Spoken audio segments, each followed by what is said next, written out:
Hello students, welcome back to my YouTube channel. आज हम आप लोगों को एक फिजिक्स का एक न्यू टॉपिक पर डिस्कस करेंगे। और फिजिक्स में एक इम्पॉर्टेंस टॉपिक है वर्क पावर एनर्जी। आज हम इस बात को समझेंगे कि वर्क पावर एनर्जी क्या है और इसके बारे में हम समझेंगे। तो अब देखिए देखिए आप जैसा कि आप जानते हैं कि आम बोलचाल की भाषा में वर्क क्या है। आम बोलचाल की भाषा में अगर ये कहा जाए कि कोई यात्री रेलवे स्टेशन पर ट्रेन का वेट कर रहा हो, या कोई आदमी कुर्सी पर बैठा हो, या मतलब कोई भी महिला किचन में खाना बना रही है, तो आम बोलचाल की भाषा में कहेंगे कि आज हम बहुत थक गए हैं, 5 घंटा से हम ट्रेन का वेट कर रहे थे। या हम किचन में खाना बना रहे हैं तो हम मतलब आज बहुत टायर्ड हो गए हैं। लेकिन ये आम बोलचाल की भाषा में इसको वर्क कहते हैं, लेकिन साइंस में ये वर्क वर्क में नहीं आता है। साइंस में वर्क क्या है, इसको हम समझेंगे। आम बोलचाल की भाषा में हम कोई भी काम करते हैं, हम पढ़ते हैं, लिखते हैं, पढ़ाते हैं, एक दूसरे से बातचीत करते हैं, हम एक प्लेस से दूसरे प्लेस तक जाते हैं। ये बहुत सारी एक्टिविटी हम अपना व्यापार करते हैं, हम ऑफिस में बैठ करके मतलब क्या कहते हैं अपना काम करते हैं। लेकिन ये आम बोलचाल की भाषा में ये वर्क है। लेकिन आज हम ये जानेंगे कि फिजिक्स में वर्क क्या है। फिजिक्स में वर्क क्या है। एक चीज़ हम और भी जानते हैं कि आम बोलचाल की भाषा में हम वर्क का मेजरमेंट नहीं कर पाएंगे। और लेकिन फिजिक्स में कुछ ऐसी सुनिश्चित डेफिनेशन की गई है जिससे हम वर्क को एक मेजर कर पाएंगे कि साइंस में वर्क क्या है और इसका मेजरमेंट हम कैसे करेंगे, ये हम जानते हैं। साइंस में वर्क क्या है इसको हम देखने के लिए एक ऑब्जेक्ट लेते हैं। ये ऑब्जेक्ट है और हम इस ऑब्जेक्ट पर फोर्स अप्लाई किए 10 न्यूटन का फोर्स अप्लाई किए। 10 न्यूटन का फोर्स हम अप्लाई किए। अगर अब इसमें डिस्प्लेसमेंट, अब ये ऑब्जेक्ट पे जब 10 न्यूटन का फोर्स लगा, ये ऑब्जेक्ट यहाँ से खिसक कर यहाँ आ गया और इसी डायरेक्शन में आ गया। यानी जिस डायरेक्शन में हमने फोर्स अप्लाई किया था उसी डायरेक्शन में डिस्प्लेसमेंट हुआ। ये आपका डिस्प्लेसमेंट है और ये आपका फोर्स है। साइंस में अगर हम जिस डायरेक्शन में फोर्स ऐसे अप्लाई किए उसी डायरेक्शन में डिस्प्लेसमेंट, तो जिस डायरेक्शन में हमने फोर्स अप्लाई किया उसी डायरेक्शन में, तब हम ये कह सकते हैं कि इस ऑब्जेक्ट के द्वारा वर्क डन हुआ। जब भी हम किसी बॉडी पर हम फोर्स अप्लाई करें और उसी डायरेक्शन में डिस्प्लेसमेंट हो, तभी हम ये कह सकते हैं कि बॉडी के द्वारा वर्क डन हुआ। वरना इसके अलावा कोई दूसरा केस होगा तो वर्क नहीं होगा। और भी वर्क के बारे में हम जनरली तौर पे आगे इसको समझेंगे कि जनरली तौर पे वर्क क्या चीज़ है, इसको भी हम आगे समझेंगे। फिलहाल आपको मैं ये बता दूं कि फिजिक्स में वर्क एक फिजिकल क्वांटिटी है। जैसा कि आप जानते हैं कि फिजिकल क्वांटिटी का मतलब होता है कि जब कोई भी चीज़ हम मेजर कर सकें, हम वर्क को मेजरमेंट कर सकते हैं, इसलिए वर्क को हम मेजरमेंट कर सकते हैं, इसलिए वर्क एक फिजिकल क्वांटिटी है। और इसकी ये डेफिनेशन है कि हम किसी भी बॉडी पर जो फोर्स अप्लाई किए उसी डायरेक्शन में जो है डिस्प्लेसमेंट, तो आपका इस बॉडी के द्वारा वर्क डन हुआ। तो हम लिखेंगे वर्क डन बराबर फोर्स मल्टीप्लाई डिस्प्लेसमेंट। फोर्स आपका 10 न्यूटन है और डिस्प्लेसमेंट आपका मान लीजिए 2 मीटर है। इस तरीके से आपका 20 न्यूटन मीटर ये आपका वर्क डन हुआ। 20 न्यूटन मीटर आपका वर्क डन हुआ। देखिए अभी तक हमने आपको ये बताया है कि वर्क फिजिक्स में क्या है। हमने आपको बताया कि किसी भी बॉडी में अगर हम फोर्स अप्लाई करते हैं और उसी डायरेक्शन में डिस्प्लेसमेंट होता है, तभी तब आप कह सकते हैं कि बॉडी के द्वारा वर्क डन हुआ। अब हम आज थोड़ा सा वर्क का एक जनरल फॉर्म क्या होता है उसको हम थोड़ा सा समझेंगे कि वर्क का जनरल फॉर्म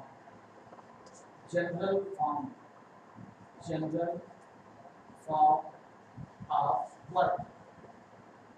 वर्क का जनरल फॉर्म क्या होता है? वर्क का जनरल फॉर्म होता है वर्क बराबर force into displacement cos theta. ये फोर्स है, ये डिस्प्लेसमेंट है, और ये फोर्स और डिस्प्लेसमेंट के बीच का एंगल है। जैसे ये आपका फोर्स है और ये आपका डिस्प्लेसमेंट है, इनके बीच का एंगल थीटा। अब इसमें एक चीज आपको समझेंगे, कि वर्क फोर्स एंड डिस्प्लेसमेंट के बीच का एंगल है। अब वर्क डिपेंड करेगा फोर्स और डिस्प्लेसमेंट के बीच के एंगल का। वर्क जो डिपेंड कर रहा है ये फोर्स और डिस्प्लेसमेंट के बीच के एंगल पर डिपेंड करेगा। अब इसमें तीन केस 1। पहला केस क्या है कि फोर्स और डिस्प्लेसमेंट दोनों पैरेलल की कंडीशन है, यानी जिस डायरेक्शन में फोर्स हो और उसी डायरेक्शन में आपका डिस्प्लेसमेंट, तो आप वर्क तब चूंकि जब पैरेलल होता है फोर्स और डिस्प्लेसमेंट, जैसा कि आप मैथमेटिक्स में जानते हैं कि पैरेलल के बीच का जो एंगल होता है वो 0 डिग्री होता है। तो अब आपका वर्क हो गया एफ एस cos 0 डिग्री, और cos 0 डिग्री की वैल्यू होती है 1। तो इस तरीके से आपका ये वर्क फाइंड हो गया वर्क एफ एस। ये पहला केस हो गया वर्क एफ एस। अब आप देखिए केस 2 में क्या है? केस 2 में अगर ये फोर्स डिस्प्लेसमेंट के नॉर्मल हो, ये आपका डिस्प्लेसमेंट है और ये आपका फोर्स है, अगर ये दोनों नॉर्मल हो, फोर्स और डिस्प्लेसमेंट अगर नॉर्मल हो जाए तो आपका क्या वर्क होगा? ये वर्क बराबर एफ cos 90 डिग्री, और जैसा कि आप जानते हैं कि cos 90 की वैल्यू 0 होती है, तो ये वर्क बराबर आपका फाइंड हो गया 0। अब आपको हम एग्जांपल्स बताते हैं कि किस कंडीशंस में वर्क 0 होता है। सबसे पहला एग्जांपल्स ये है कि कुली, आप ये कुली जब कोई सामान लेकर के ढोता है या सामान पहुंचाते हैं तो कुली वर्क डन बाय कुली जो होता है वो 0 होता है, क्योंकि कुली का जो फोर्स होता है वो नीचे की ओर लगता है। कुली वर्क डन बाय कुली बराबर 0। वाई क्यों 0 होता है? क्योंकि कुली का जो फोर्स लगता है, कुली जब चलता है उसका फोर्स ऐसे नीचे की ओर लगता है, और चूंकि कुली जाता है आगे तो डिस्प्लेसमेंट उसका आगे होता है। इसलिए आप ये कह सकते हैं कि वर्क डन बाय कुली जो होगा वो आपका 0 होगा। ये पहला एग्जांपल है। दूसरा एग्जांपल क्या है और कहां पे वर्क 0 होता है? मान लीजिए कोई भी एक ट्रेन 60 किलोमीटर की स्पीड से यूनिफॉर्म स्पीड से मूव कर रही है। एक ट्रेन 60 किलोमीटर पर आवर की स्पीड से मूव कर रही है, तो आप कहेंगे कि मतलब यूनिफॉर्म स्पीड ऑफ ट्रेन की uniform speed 60 kilometre per hour है। जैसा कि आप जानते हैं कि जब ट्रेन की स्पीड यूनिफॉर्म है और ट्रेन एक यूनिफॉर्म स्पीड से मूव कर रही है, तो आप जानते हैं कि ट्रेन का जब स्पीड यूनिफॉर्म है तो उसकी स्पीड में, उसकी वेलोसिटी में कोई चेंजिंग नहीं है।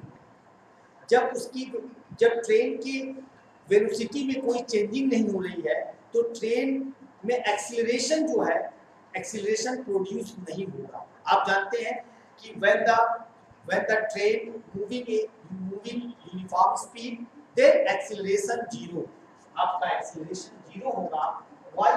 क्यों एक्सीलरेशन 0 होगा? क्योंकि ट्रेन की वेलोसिटी में कोई चेंजिंग नहीं होती है, और किसी भी बॉडी में जब किसी भी बॉडी के वेलोसिटी में जब चेंजिंग होती है चाहे वो इंक्रीज हो चाहे डिक्रीज हो, तब आप ये कह सकते हैं कि बॉडी के अंदर, तब आप ये कह सकते हैं कि बॉडी में एक्सीलरेशन प्रोड्यूस होगा, और जब एक्सीलरेशन प्रोड्यूस होगा तभी वर्क डन होगा।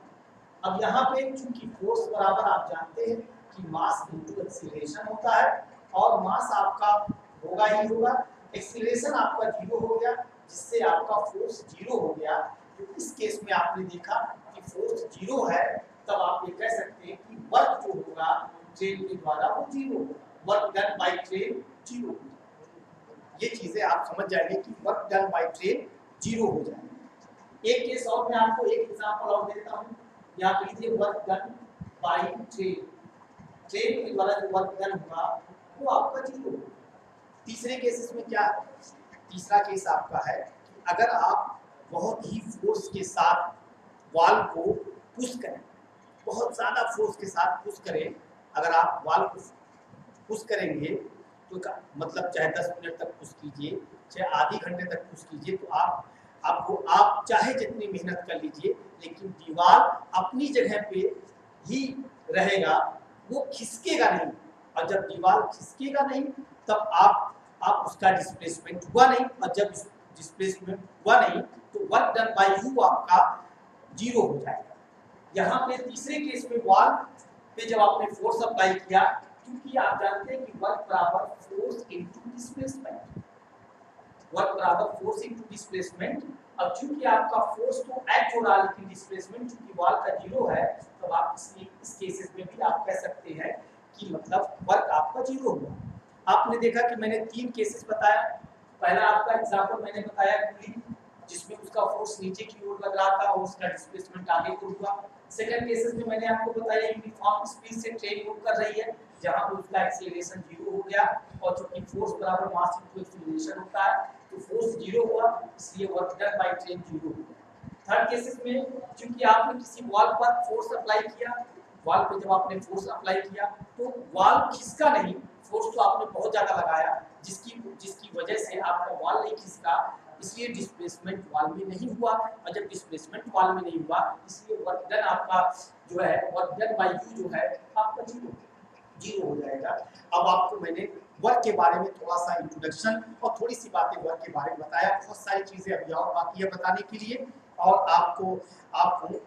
आपसे हमारी गुजारिश है कि आप वीडियो को देखें। अगर कोई चीज़ ना समझ में आए या कोई चीज़ अगर आपको मतलब हार्ड लग रहा है कि मतलब ये चीज़ ऐसे नहीं ऐसे होनी चाहिए, आप कमेंट बॉक्स में ज़रूर लिखें और आपको ज़रूर कमेंट बॉक्स में बताएं।